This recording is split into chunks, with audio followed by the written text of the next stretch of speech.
Today we'll start with the concept of factorial. The topic to be dealt today is the factorial notation. In factorial notation, what we generally do is we represent it with either this symbol or simply with an exclamation mark. Both of them have the same meaning. What we have written on the board is factorial n, or even this represents factorial n. Now, let n be a positive integer, then the continued product of the first n natural numbers. It means if let's say n is 5, then the continued product from 1 till 5, so 1 times 2 times 3 times 4 times 5 gives us the factorial of the number n. So, what would be the factorial of 6? It would be 6 times, 5 times, 4 times, 3 times, 2 times 1. Okay? It's often very interesting or very important to note that these values should be learnt generally at least from factorial 1 till factorial 10. It often is very helpful in mathematical calculations. It speeds up the calculation and can be very handy. Let us take another example where factorial 7 needs to be calculated. So if you think of it, factorial 7 would actually means 7 times, 6 times, 5 times continued product till 1. Now, in the previous example, we have already calculated 6 factorial. So 7 factorial could actually be abbreviated as 7 times factorial 6. I hope it makes sense. So 7 times factorial 6 is as good as factorial 7.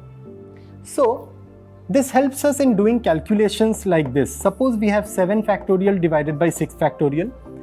Please note I have purposefully used the symbol of factorial as exclamation mark this time rather than this notation so that you get used to the different notations.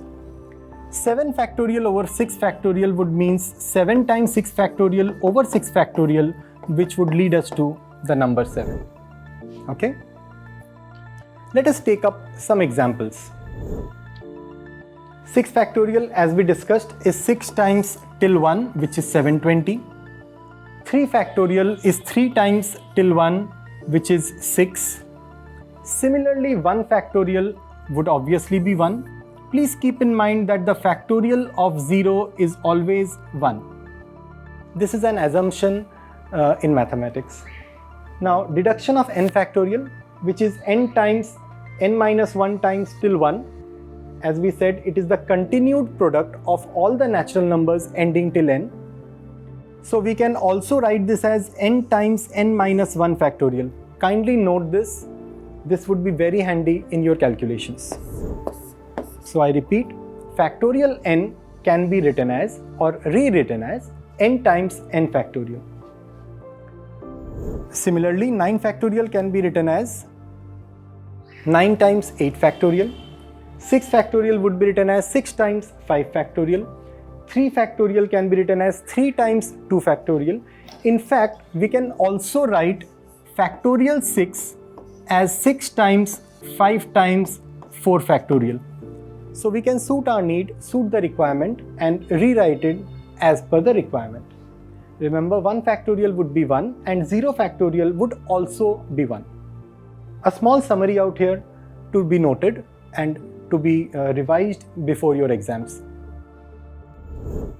Let us take up another example to emphasize upon this.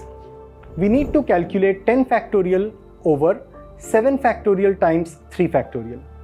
So this calculation can be performed in this manner that 10 factorial could be written as 10 times 9 times 8 times 7 factorial.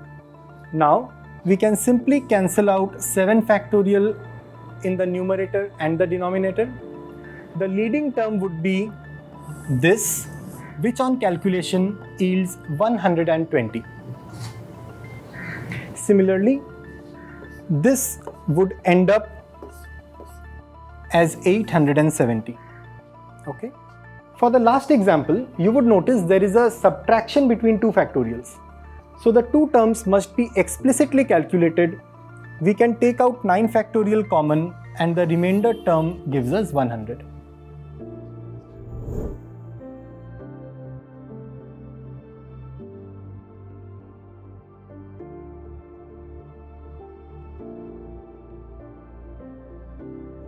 So friends, in this class we have discussed the concept of factorial, the notation of factorial, which can be represented either by this symbol or symbol this.